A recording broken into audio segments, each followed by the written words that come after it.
Привет, друг свой Вагалюк. У себя на канале я создавал опросник, в котором спрашивал, какое видео вы бы хотели увидеть. Это как правильно делать развертку или как правильно запекать текстуры. Большинство проголосовало за развертку, поэтому сегодня я снимаю видео про развертку. В следующем видео будет как правильно запекать текстуры. Поехали!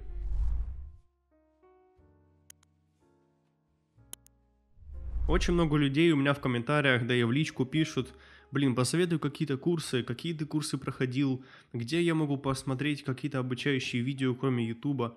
Отвечаю вам, ребята, в библиотеке Just Eat есть много материалов и курсов на тему 3D-графики. Там и Maya, Blender, Marvels, Houdini, в общем, куча всего, что пригодится для того, чтобы стать специалистом. И вот самое главное, что ты платишь один раз за доступ и больше 500 курсов на сайте, все твои навсегда. Ссылка на библиотеку Just Eat есть в описании, поэтому после видео переходи и выбирай, какой курс ты хочешь посмотреть. Для того, чтобы создать туториал по развертке, необходима модель, которую буду разворачивать.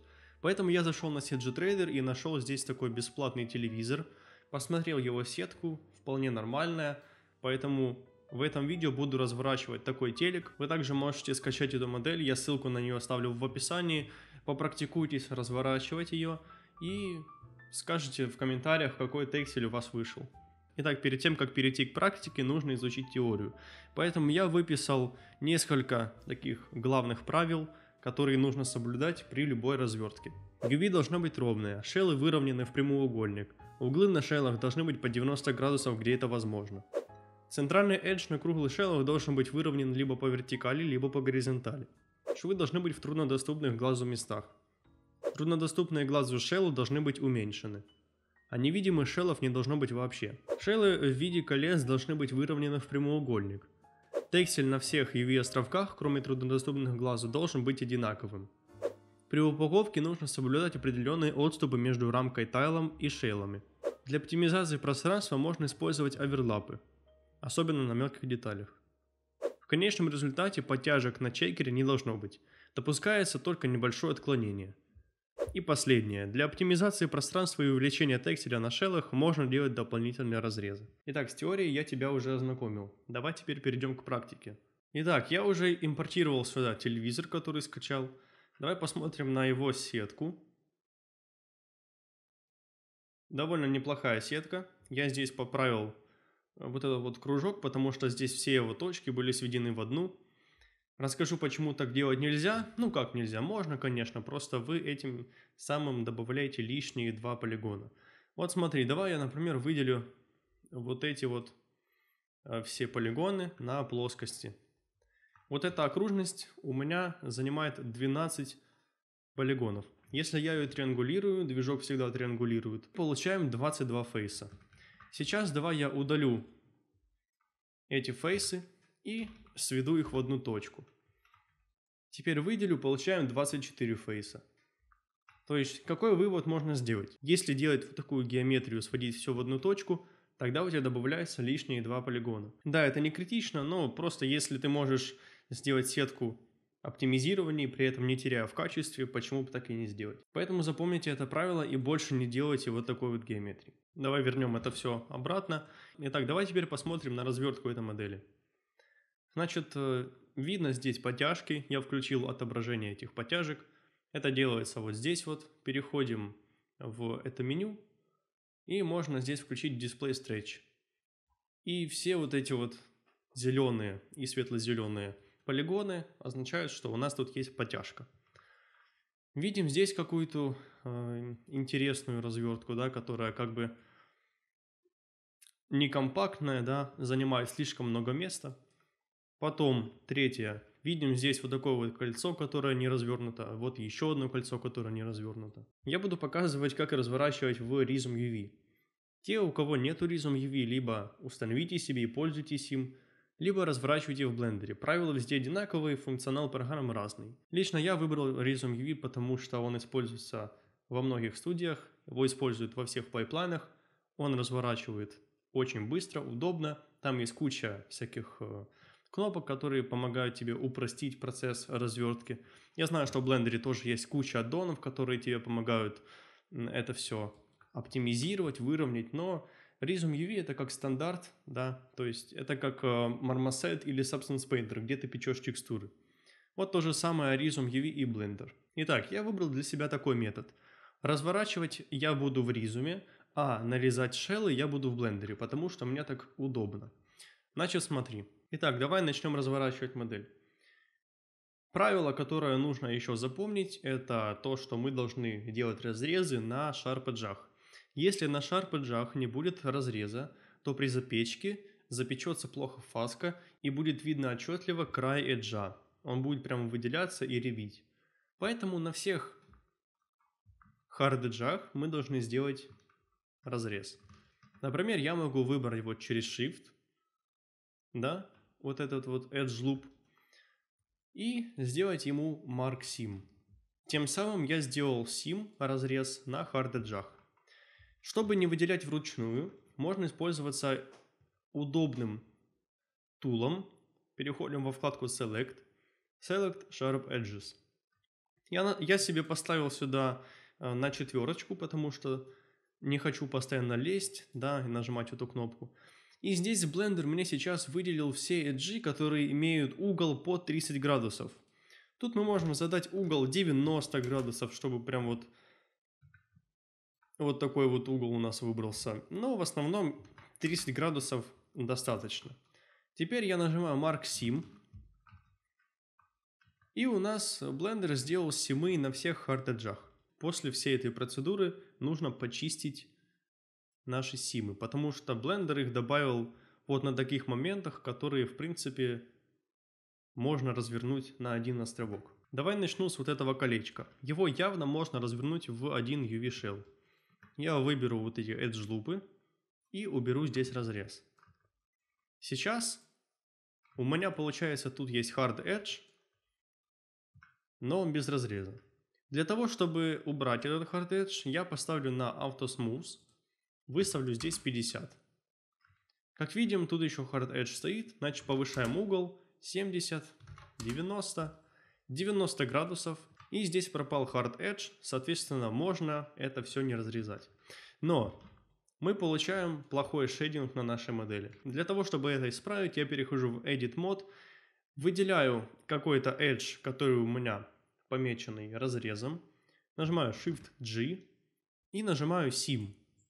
После чего Blender мне выделил все эджи, которые я пометил как разрезы. Теперь я нажимаю правой кнопкой мыши и давай эти симы поставим на Sharp Edge. Я вернул шейдинг, который здесь был изначально, при этом избавился от Hard Edge вот здесь вот на этом кольце. То же самое можно проделать где угодно. Например, здесь я увидел, что тут есть Hard Edge. Он есть и здесь снизу, и получается вот эта вот вся плоскость, ее можно было развернуть на один shell, но Blender мне их порезал на 4 куска. Соответственно, зачем делить на 4 куска, если его можно поделить на один кусок? Значит, здесь я уберу вот эти вот симы. Я убираю Sim, остается Sharp Edge. Я Clear Sharp нажимаю, и теперь здесь у нас такой мягенький переход. И делаю вот здесь вот то же самое. И что у меня остается? У меня остается один разрез вот тут снизу. Его не будет видно, потому что вот эта часть будет снизу находиться, и кто туда посмотрит. Но я вижу здесь на шейдинге Low поле Hard Edge стоит. Его я видеть не хочу, поэтому убираю, но при этом оставляю здесь разрез. Разрезы можно делать как и на Hard Edge'ах, так и на обычных плавных эджах, да, на Smooth эджах. Но на Hard Edge'ах они должны быть 100%. Вот если там его не будет разреза, тогда все, будет плохо. Что этим я сделал? Получается, что у меня есть вот такой вот большой кусочек UV-шки. Вместо 4 я сделал один большой. Потом разверну его просто в прямоугольник. Здесь, понятное дело, нужно оставить все Sharp Edge. Получается, везде должен быть разрез. Отсюда я избавился от разрезов. Но при UV-шке, да, когда мы будем это разворачивать, это будет одно такое колечко. Кольца оставлять нельзя, поэтому нужно добавить здесь разрез. В основном это происходит вот таким способом. Выделяешь какие-то ребра, да, вот здесь вот, эджи я выделил. Все, теперь это будет прямоугольник, его нужно будет выровнять. То же самое делаем с вот этим вот цилиндром. Я выделяю здесь edge, делаю ему сим. Все, сим я сделал. Но дело в том, можно здесь делать сим где угодно. Если бы это был большой какой-то объект, то я бы делал сим сверху, а снизу убирал, потому что сверху увидеть этот разрез будет довольно трудно, да. Снизу, вот как бы я ни посмотрел, этот нижний edge мне виднеется вот с любого ракурса. Но для того, чтобы посмотреть верхний edge, мне необходимо наклониться и посмотреть. Так как эта модель будет в игре стоять приблизительно вот так вот, да, вот так вот, то этот верхний edge не будет виден игроку. Поэтому там нужно делать и разрез. Насчет вот этого кольца, как ты его ни крути, будет видно везде. Поэтому я сделал просто этот разрез снизу. Итак, смотрим теперь тут. Здесь после развертки будет 1, 2, 3, 4 шелла на UV-шке. Можно это все прооптимизировать и убрать, например, здесь разрез и убрать здесь hard edge. Получаем вот такую вот картину. 1, 2, 3. То есть я сэкономил пространство на UV-шке на вот такой вот мелкой модельке. Я не знаю, какая тут была хайполи. Если по хайполи необходимо, чтобы тут был острый угол, то тогда, понятное дело, здесь мы ничего не трогаем, и тут будет 4 шелла. Но я ж не знаю, какая тут была хайполи, поэтому предполагаю, что можно здесь убрать этот hard edge, соответственно, и не делать здесь лишний разрез, чтобы у меня тексель был больше. Смотрим теперь, что у нас получается. Вот этот большой shell, он будет как бы кружочком вот таким, да, колечком. Его нужно тоже где-то разрезать, как я сделал с вот этой вот частью, да. Где-нибудь снизу подрезать ему эджик. Вот это можно сделать вот здесь. Я делаю ему сим, при этом у меня выходит, что я смогу развернуть в дальнейшем вот эту вот всю плоскость в один прямоугольник. То же самое нужно сделать и с вот этой вот частью, потому что здесь я не вижу тоже никакого разреза. Получается, делаю тоже ему здесь этот же сим. То же самое делаю и вот тут. То же самое проделываю и здесь, потому что это все одна форма, и она будет разворачиваться в прямоугольник. Получается, тут нужно еще сделать, для того, чтобы все разрезы были в одном месте. А здесь уберу. Так, смотрим дальше. Что насчет вот этого прямоугольника?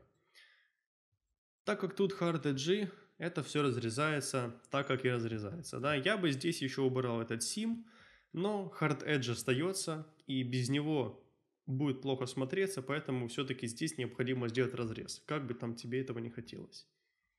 На кружочках можно заметить, что тут получается такое вот кольцо. Вот оно. Так же, как и с вот этой областью, да, нужно разрезать его, чтобы выровнять потом прямоугольник. Ну где? Ну где-нибудь снизу. Делаем ему сим. И то же самое делаем вот здесь. И то же самое на вот этой вот штуке. Делаю ему сим. Чтобы все цилиндрические формы потом выровнять в прямоугольник. И здесь на этих вот крутилочках делаю то же самое. Что насчет вот этого? Здесь я заметил, да, что геометрия входит вот прям плоскость-плоскость. Так делать нельзя. Поэтому это дело нужно пододвинуть чутка внутрь. Немного сделать углубление. Для того, чтобы не было никаких неполадок при экспорте этого всего в движок. И значит, здесь сделаем то же самое на вот этих вот колечках. Сделали симы, смотрим, не упустил ли я ничего. Вроде как не упустил. Если что-то упустил, то на развертке это можно будет опять подправить, но это уже будет в резюме. Итак, у меня остаются вот эти вот две части, которые нужно как-то развернуть.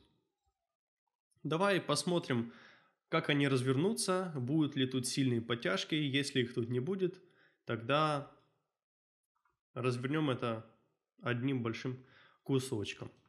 После того, как я назначил здесь разрезы, я выделяю всю модель, нажимаю Unwrap, и это все у меня unwrapится вот таким образом. Ага, и видим, что тут я упустил. Это где у меня находится это место? Ага, вот здесь вот. Хорошо. Вот это место нужно будет развернуть. С какой стороны? Ну, разворачиваем сверху, да? То есть верхние полигоны, которые будут труднодоступными для глаза, разворачивать нужно сверху, да, не снизу. Если вот эти вот нижние части мы разворачивали снизу, потому что они будут невидимы, да, то вот эти вот полигончики нужно разворачивать сверху, чтобы разрез был в труднодоступном для глазу месте. Значит, делаю разрез вот здесь, и осталось у меня вот эти вот две части. Делаю разрез вот здесь. Все, теперь давай выделю это все дело, сделаю unwrap, посмотрим, нет ли у меня каких-то... Ага, есть еще вот тут. Давай, где это у меня находится? Так, это у меня находится вот с этой части. Я разве тут забыл добавить разрезик? Так, это у меня где дело находится? А, нет, все. Тут у меня уже все разрезалось, просто он так вот некорректно развернулось. Смотрим дальше, тут на кружочках. Это где у меня такой кружочек? Ага, тут я добавил этот сим. Давай я выделю его опять, разверну. Ну, он, видишь, у меня разворачивается в кольцо. Ничего страшного, так как тут есть разрез, его можно будет выровнять в прямоугольник. Если бы разреза не было, то тогда оно было бы кольцом, как бы ты его там не выравнивал. Все. Смотрим в этих местах, вот эти вот кольца, да, которые нарезаны. Это будет все выравниваться. Тут такие вот сосисочки получились, вот эта вот большая плоскость. Так, тут все хорошо. Теперь это смело можно перекидывать в Rizum UV. Для этого я использую Bridge. Он называется у меня B2RUVL. Да? Нажимаю Send to Rizum UV. У меня открывается Rizum. Так, и здесь давай я повторно сделаю Unwrap. Да? Для того, чтобы Rizum по своему методу это все развернул. Теперь давай смотреть. Я нажимаю F4 для того, чтобы выделять шеллы, кусочки вот эти вот. И давай смотреть. Вот эти вот плоскости, да, нужно выделить и выровнять их в прямоугольник. Сейчас давай это сделаем. Вот так вот. Вот так вот. Вот эту вот плоскость. Вот эту. Нажимаем здесь на такую кнопочку, которая выравнивает по вертикали. Нажимаем. Все, теперь видим, что вместо вот таких вот дуг это все выровнялось в прямоугольник. Давай посмотрим еще на места. То есть вот это можно выровнять, вот эту часть можно выровнять. Ага, видим, что она выравнивается плохо. Значит, давай ее оставим напоследок. Я покажу, что с этим делать. Так, выравниваем вот эти вот части. Вот эти вот кусочки можно выровнять. Ничего страшного, если они так выровнять. Давай посмотрим, где это вообще находится. Ага, это тут находится. Так, отображение сетки. Так, отображение чекера включаю. Ну, видно, тут есть подтяжка, поэтому все-таки вот это вот место лучше не выравнивать, потому что образуется подтяжка. Значит, что нужно сделать с этим? Выделяем эджи, я нажимаю на F2, да, выделяем тут эти эджи и выравниваем по вертикали, для того, чтобы развертка ложилась корректно. Теперь видим вот этот вот кружочек, нажимаем его выровнять по вертикали, вот это выравниваем по вертикали. Теперь здесь видим вот эти вот круглые островки, да. Я выделяю центральный edge и нажимаю выровнять по вертикали. Можно по горизонтали, можно по вертикали, смотря как ты будешь текстурировать. Если ты будешь текстурить, например, какой-то циферблат на часах, да, и здесь должны быть цифры 1, там 12, 1, 2, 3, 4, то получается нужно выровнять его вертикально. Если там ты будешь его выравнивать горизонтально, то тогда тебе необходимо будет поворачивать вот это вот все дело в Substance, и вот так вот под углом выставлять тут цифры, это будет неудобно. Поэтому выравниваем по вертикали, например, да. В моем же случае тут будут находиться цифры. Ага, здесь у меня горизонтальный edge, значит мне нужно выровнять по горизонтали и повернуть вот этот вот кусочек на 180. Все, видим, что отображается все корректно. Теперь здесь вот это вот место, вот так вот оно у меня отображается.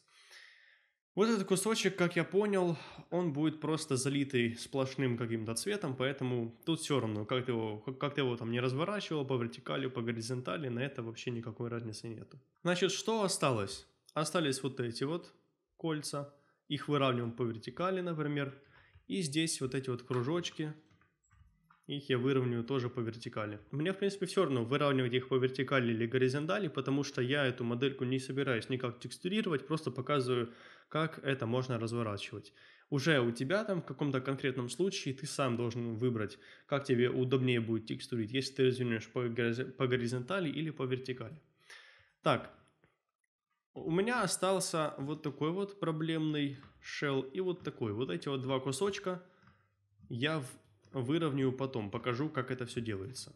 Так, интересно, вот эти куски у меня адекватно? Да, адекватно у меня не выровняются, все отлично. Так, и вот этот кусок. Значит, давай я их перенесу вот сюда, чтобы отдельно тебе показать, как их нужно выровнять. Перед этим давай посмотрим, что тут у нас находится. Ага, и вот этот кусок тоже у меня криво выравнивается. Вот эта часть хорошо выравнивается, их вот эти вот не нужно выравнивать вообще. Так, ну хорошо. Как выровнять вот такую геометрию, когда есть тут такие вот треугольники, да? Ризум не понимает, как работать с треугольниками, поэтому нужно такие моменты выравнивать самостоятельно. Мы выбираем, да, вот мы анализируем, как я хочу его выровнять. Я хочу, чтобы была вот такая вот сосиска, да, длинный такой прямоугольник из вот такого. Что я делаю? Я выделяю все вот эти вот боковые эджи, которые хочу сделать вертикальными. Выделяю с вот этой стороны и выделяю вот с этой стороны. После чего нажимаю Alt-V. Чтобы не нажимать там кнопочки Alt-V, можно выровнять вот эту вот всю штуку через эти кнопки. Constraints называется. Вот, Constraint Horizontal и Constraint Vertically. Тут также можно по углу их выравнивать, но я не видел, чтобы так кто-то делал. В основном выравнивают либо горизонтально, либо вертикально. После того, как я назначил эти эджи вертикальными, нужно назначить вот эти вот эджи горизонтальными. Нажимаю Alt-T. Теперь, после того, как я нажимаю кнопку U, да, развертки, эта штука у меня разворачивается в вот такую вот сосиску. При этом тут можно увидеть огромнейшую подтяжку. Ее можно избежать путем, что мы будем выделять вот эти вот эджи и назначим их тоже горизонтальными. Смотри, теперь после вот этого всего места, вот этот кусочек был, все отлично ложится, да, чекер отлично себя показывает. То же самое нужно сделать и с вот этими моментами, поэтому откатываемся назад, выделяем их вот так вот. Через Ctrl выделяем вот эти вот части. Так, назад. Вот эти вот части выделяю. И вот эти вот нижние части тоже. Это нужно для того, чтобы Rhizome понял, в какой плоскости их нужно выровнять. Alt-T, U. Все, видим, подтяжки минимальные. Смотрим сюда, какая тут вообще был расколбас полный. Теперь тут UV-чекер ложится отлично. Да, тут можно увидеть такую подтяжку, да, красненькая немножко. Но она настолько минимальная, что визуальной разницы ты вообще никак не видишь. Это допустимо, это можно оставить. Все, смотрим. Ага, здесь есть большая подтяжка. Это у нас где находится такая штука? Ага, это у нас тут. Значит, я что-то забыл там назначить. Давай перейдем. Так, Alt-T. Здесь и здесь у меня, ну, в принципе, все должно быть нормально. Ну, хорошо, давай тогда выровняю еще вот это вот по вертикали. Теперь давай посмотрим. Ага, да, давай еще выровняем вот этот вот длинный edge. Его выровняем тоже по вертикали. Угу. Вижу здесь неполадочку. Значит, давай я сниму здесь выравнивание и выровню только вот эту часть. Так, опять коряво ложится. Итак, это дело у меня выравнивается вот так вот. Здесь, если я буду добавлять вертикалку, то тогда оно будет у меня сбиваться. Лизом не понимает, что я от него хочу. Но это все дело можно будет поправить руками. Это можно будет взять, смотри, я приближаюсь к этому, да, эджу, выделяю точку и перемещаю ее вертикально. Вот как-то так. Перемещаю вертикально, и это все дело у меня выравнивается так, как мне нужно. То есть можно выделять точки руками и перемещать их так, как тебе удобно.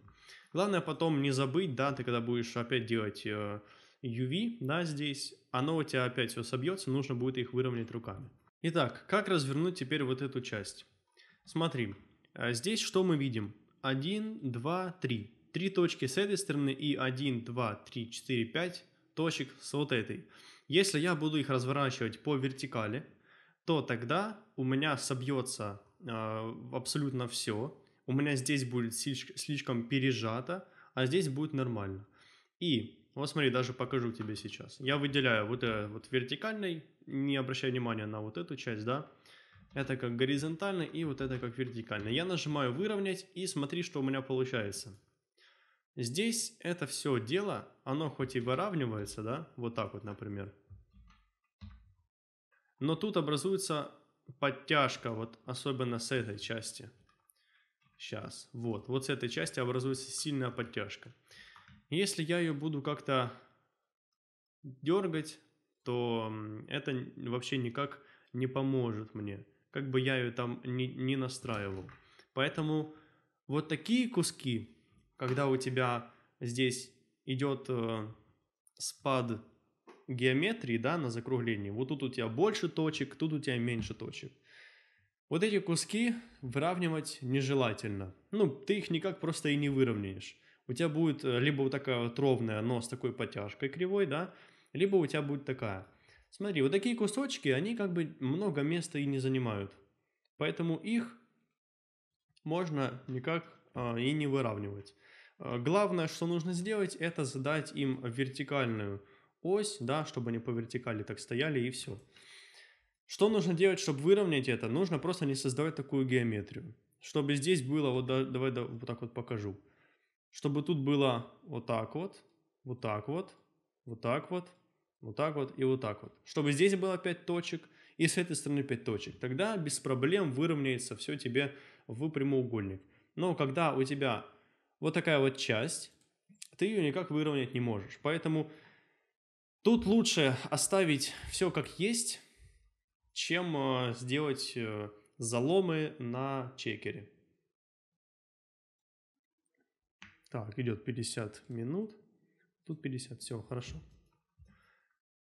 Тем более это мелкие части, и здесь не будет никак видно вот этого расхождения. Поэтому их оставляем. Ну и что касается вот этой части, это вообще легко будет. Абсолютно такой же процесс. Выделяем вертикальные, выделяем горизонтальные. Здесь выделяю вот эти вот все горизонтальные. Так, вот тут вертикальные забыл выделить. Вот, по вертикали. Вот эти вот пусть будут по горизонтали и вот эти. Вот это нужно сделать горизонтальной, а вот эти вот две вертикальные. И там, где идет скругление, я ничего не буду делать. То же самое и отсюда. Это горизонтальные, вот эти вот вертикальные и вот эти вот горизонтальные. Так, сейчас эти вот так вот. Смотрим, что получаем. Все, выровнялось идеально ровно по горизонтали и вертикали. Все отлично выровнялось. И давай посмотрим, как себя чекер проявляет. Видим, что циферки отображаются идеально. Поэтому вот такие вот моменты выравнивать легко. А вот эти вот нельзя никак выровнять, потому что тут геометрия не позволяет. Так, после того, как Все моменты выровнялись, да, но можно еще вот эти вот повыравнивать. Тут я вижу, что оно прям как-то идет не так, как нужно. О, теперь оно все выровнялось как надо. Ну и с этой стороны, в принципе, можно ничего не трогать. Все, теперь что я делаю? Я выбираю абсолютно... Нет, теперь что я делаю? Нужно найти на нашей модели самый большой кусок. Вот самый такой кусок, который будет больше всех шеллов. Ну, например, что это может быть? Вот эта часть, да? Она тут больше всех. Поэтому я ее выбираю как shell и нажимаю на пипетку. Сейчас Rhizome UV мне определит textile density вот этого шелла. После того, как я определил textile density большого шелла, я выбираю все островки и нажимаю на кнопку Apply Density. Теперь ко всем островкам применилось вот это значение 11.561. После чего делаю пак, только пакинг не обычный, который, да, просто пакует, а пакинг с сохранением трансформации. Теперь что мы видим? Вот эта вот огромная часть, она пустая. Делать так нельзя, конечно же, поэтому необходимо добавить дополнительные разрезы. Ну смотри, например, где их можно добавить?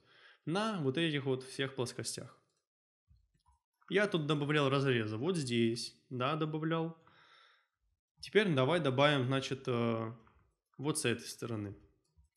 Итак, тут с этой добавлял, и давай вот так вот сделаем. Выбираю Edge, и, значит, поехали. Вот эти, вот эти, вот эти. Вот так это все нарезаю. Нажимаю C. И теперь давай сверху сделаем то же самое. Для того, чтобы это все у меня распределилось по всему вот этому тайлу. Потому что вот эту такую пустоту делать никогда нельзя. Ну и тут тоже вот так вот делаем.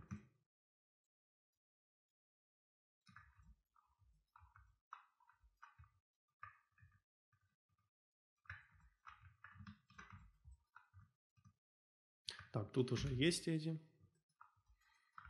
Снизу добавляем. Ну, снизу я не знаю, посмотрим, как оно там будет. Хотя, да, тоже нужно сделать, оно тоже большое.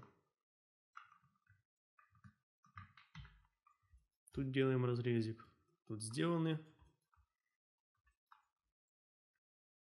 Ну, вот тут я бы даже не здесь их сделал. Нажимаю на V, чтобы это все сшить обратно.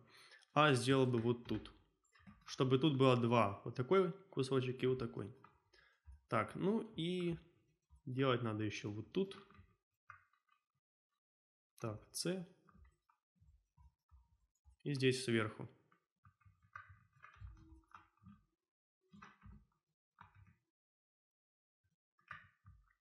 Так, делаем C, тут C. Теперь с обратной стороны. Тут делаем C. Вот тут. Здесь я еще не сделал этого. Теперь давай я выберу абсолютно все. Теперь давай я выберу вот эти вот большие кусочки, которые я нарезал. И нажму им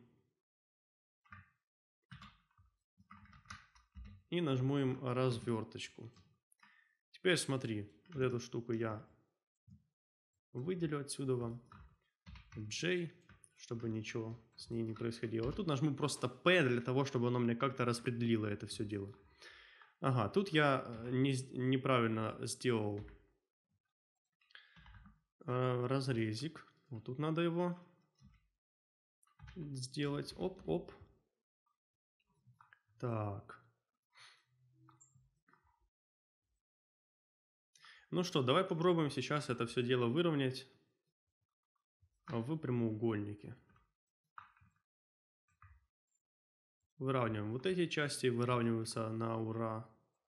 Вот эти части все выравниваются. Вот эти вот все выравниваются. Ну, с ними проблем никаких нету. Вот, осталась вот эта вот часть. Тут что у нее не так? Ага. Так, нет, тут все нормально. Смотрим. Угу.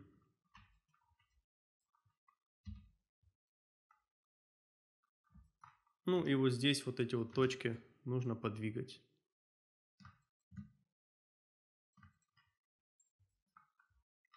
Что я не выровнял, выравниваю дальше. И смотри, делаю абсолютно ту же самую манипуляцию. Например, здесь выбираю Texel Density 23, нажимаю выбрать все, применяю. И теперь давай здесь я уберу группу. Вот, и теперь пакуем это все дело вот так. Все, смотри, пространство стало меньше свободного, но все же оно есть. Его нужно чем-то заполнить. Нарезать еще какие-то моменты, ну, просто нет смысла, потому что будет слишком много разрезов. Так, это у нас что за часть? Ага, вот. Вот тут я еще забыл сделать разрезик.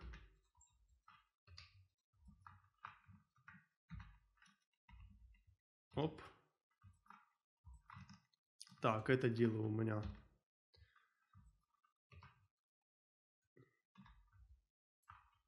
Угу.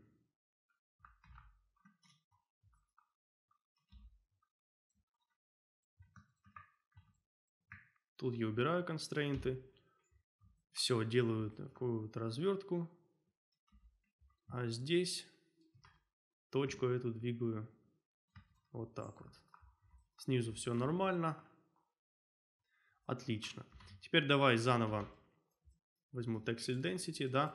Ну, вот эта часть или вот эта. Вот эта часть явно больше, поэтому теперь она выступает как основным 22, а применяю, пакую. Смотри. Теперь оно у меня все запаковалось так, как нужно. Что нужно делать с вот этими пустыми местами? Смотри, давай для начала я сделаю большую такую вот качественную упаковку. Для этого я выберу Accuracy Ultra, 2 мутации и поставлю 90 градусов, чтобы шеллы у меня поворачивались по 90 градусов, для того, чтобы лучше все легло.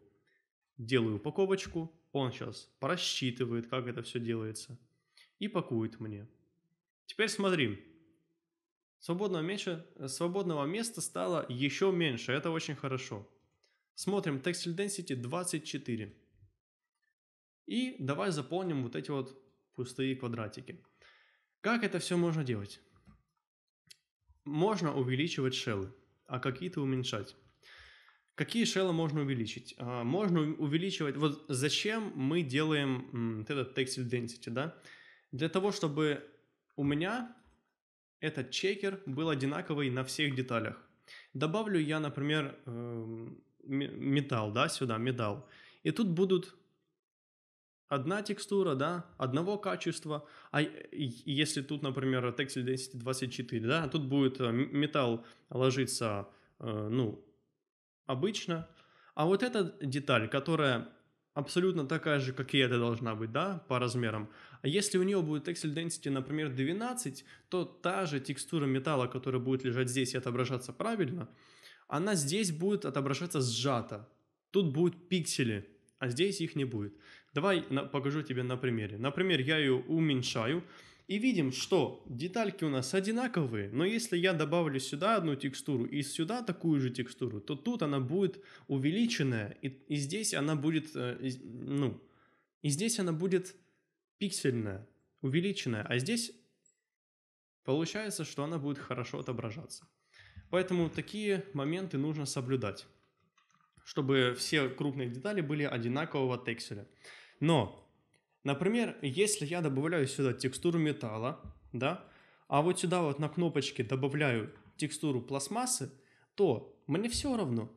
На Texel Density он может тут и никак не сходиться, потому что я здесь не буду использовать этот же материал, который использую на другом шеле. Вот здесь, например. Смотри, Вот эта кнопка, она будет пластиковая, и тут будут на ней всякие значения, да, всякие циферки и так далее. Кстати, нужно будет повернуть, чтобы тут отображалось все корректно. Все, смотри, выделяю сейчас все шеллы вот этой крутилочки, делаю группу, пакую эту группу, и смотри, вот, это у меня кнопка. Сейчас давай выровняю ее правильно. Вот. Вот это вот я выбрал всю кнопку. Ее я увеличиваю. Увеличиваю где-то вот до вот таких вот размеров. Получается, тексель у нее будет больше, чем вот здесь. Но это и к лучшему, потому что вот на этой кнопке будут цифры. И они не должны быть мыльными. Тем более это совсем другой материал. Если на кусочках разный материал, то эти кусочки можно скейлить как угодно. Можно не делать им одинаковый textile density. То же самое делаю с вот этими кнопками. Я выделяю абсолютно все. На них пусть и не будет ничего, да, никаких там рисунков, никаких там цифр. Делаю J, пакую. Вот она у меня, вот эта вот группа. И ее я тоже увеличиваю вот где-то до вот таких вот масштабов. Теперь давай опять все запакуем с применением вот этих вот трансформаций, чтобы Ризу мне опять не начал поворачивать шеллу, как ему задумается. Итак, смотри, теперь кнопка стала больше здесь, и на ней цифры отображаются лучше. Вот это нужно повернуть. Все. Давай теперь посмотрим Textile Density тут. 23. На кнопке Textile Density 46 вообще. Теперь необходимо найти места, которые будут незаметны человеку, да? Вот человек играет, и какие тут шеллы не видны. Вот, например, давай я сейчас покручу. Какие шеллы ты тут не видишь? Правильно, вот эти вот два. Вот эти два шелла, они занимают здесь пространство. Но они тут не нужны. Вот так вот, чтобы оно все отображалось. Поэтому здесь я их чутка вот так вот уменьшаю. Тем более это будет другой материал, да. Теперь вот это вот все, то, что я сгруппировал, я уберу группу, для того, чтобы оно мне запаковалось более компактно. Все, начинаю опять паковать с применением трансформации.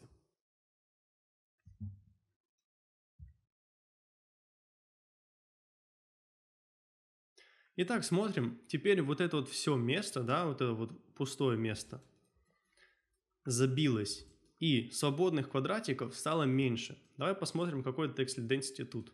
24, а был 23. То есть я уменьшил вот эти два шелла и тем самым увеличил здесь на 1 пиксель Textile Density. Можно делать это с многими шеллами, например, вот эти, да, но нежелательно. То есть с ними все будет нормально, и нету никакой надобности их как-то уменьшать. Можно уменьшить Textile Density здесь, но эта кнопочка и так маленькая, поэтому я думаю, что все, развертка тут готова. Теперь можно как-то выравнивать, крутить, да, это все дело, чтобы чейка отображалась так, как нужно. Смотрим, тут какой-то залом. Тут какой-то залом. Сейчас давай разверну это заново. Ага, вот. Вот эти моменты лучше никак не выравнивать по горизонтали, а просто ставить ровно. Для того, чтобы не было никаких заломов. Смотрим, контрольный, проверяем, какие у нас есть тут заломы. Вот тут еще какой-то образовался, да? Я ему тоже убираю эту штуку.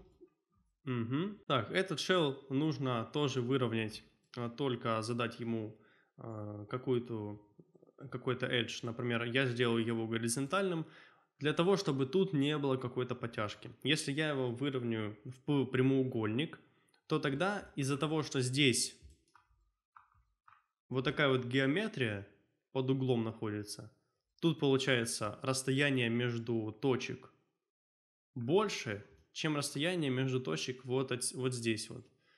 И таким образом, если я буду его как-то делать ровным, да, как-то выравнивать их, то тогда получается у меня вот этот кусок, он будет у меня сжиматься. Вот смотри, сейчас сделаем так. Если я буду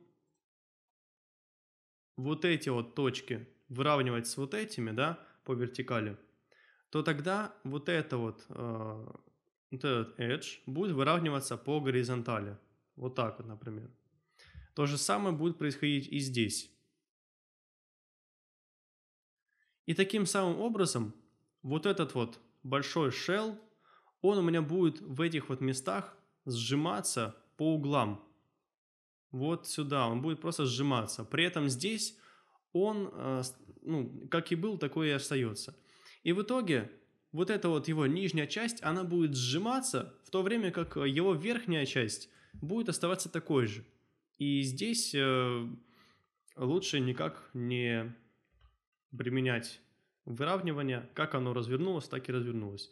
Главное, что нужно сделать, это назначить ему ось.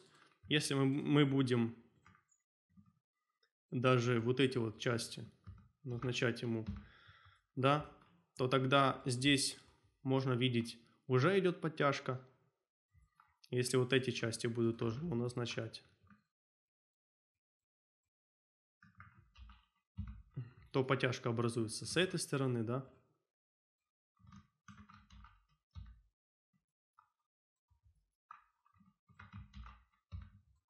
Вот. Идет подтяга обычная.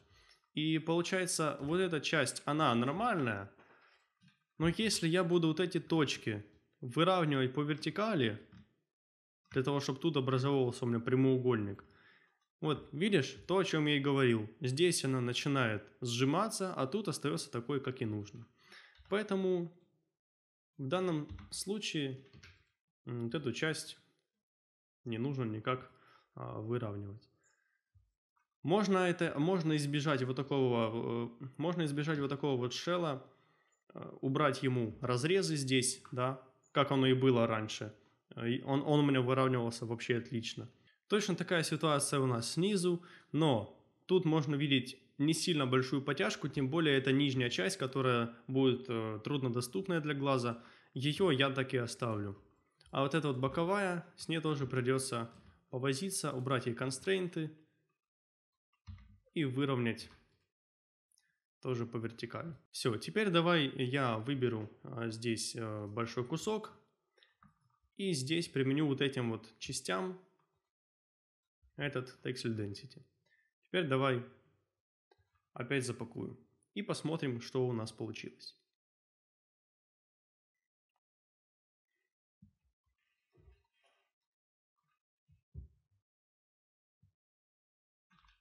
Итак, такой результат у меня получился. Вот такая вот развертка с минимальными подтяжками. Давай посмотрим, какой тут Texel Density. 24, 22. Ну вот тебе и развертка. Притом у кнопки здесь Texel Density вообще под 40, у этих где-то под 30. Будет ложиться текстура от цифр вообще отлично. Ну и здесь все как и надо. Так, и здесь видим, что цифры вверх ногами. Это не очень хорошо. Такой shell нужно повернуть для того, чтобы цифры корректно отображались. И вот так вот его вниз опустить.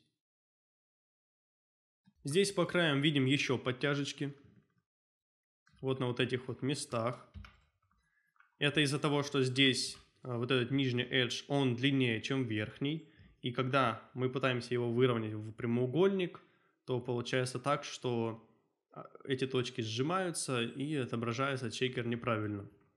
Что нужно в таких случаях делать? Давай то же самое я проделаю и с вот этими кусками. Смотри, вот эти вот неправильные шеллы, да, их так можно назвать. Здесь по бокам мы должны сделать разрез, чтобы вот эта вот неправильная часть, которая конфликтная, чтобы она была вот такой вот, да, оставалась. А вот эта большая штука, разрез, то же самое. Вот здесь вот делаем C. Выбираю это все. Нажимаю U. Давай добавлю это все в группу. Запакую. И вот эти вот части выровняю по горизонтали. Вот эти вот выровняю тоже по горизонтали. А вот эти кусочки, как бы я их не выравнивал, да, на них будет такая потяжка. Но это, в принципе, и не страшно. Что насчет вот этих вот больших? Если я их выровняю, потяжка тоже будет минимальная. При этом, смотри, здесь нету растяжений никаких. И здесь растяжения вообще минимальные. Вот таким способом можно исправить данную проблему. Все, теперь я убираю отсюда в группу. Выделяю вот эту часть, да, этот кружочек вот сюда. Texel Density 24, применяю его вот сюда, в это место. И так, его давай. Оно здесь даже неровное, потому что, смотри, тут угол больше, чем здесь, поэтому выравнивать прямоугольник, такую штуку, будет проблематично. Все, применяю Texel Density сюда, и давайте теперь запакуем это дело. Итак, после упаковки вот это значение можно поднять до 8, например, как я это сделал. Давай посмотрим. Texel 24 и 8. Все, отлично. Потяжек нету. Только на вот этой части, которая снизу будет, и то ее не будет видно. Все отлично. Вот эту штуку, опять же таки, нужно повернуть в правильное положение. Все. Вот я и развернул данный объект. Мы поработали с разными шеллами, кривыми, косыми, круглыми, ровными. Я думаю, я наглядно все объяснил, как разворачивать, на что смотреть. Единственное, что хочу сказать, что margin и spacing нужно еще учитывать. Я разворачиваю в 2К, да, поэтому margin 8, spacing 4. Для 4К эти значения все увеличиваются в 2 раза. Максимальную информацию я вложил. Спасибо, кто смотрел это видео. Ставьте лайк, подписывайтесь на канал, заглядывайте в описание, скачивайте эту модель, пробуйте ее развернуть и скажите мне, какой у вас Texel получился. Всем спасибо за просмотр, всем пока.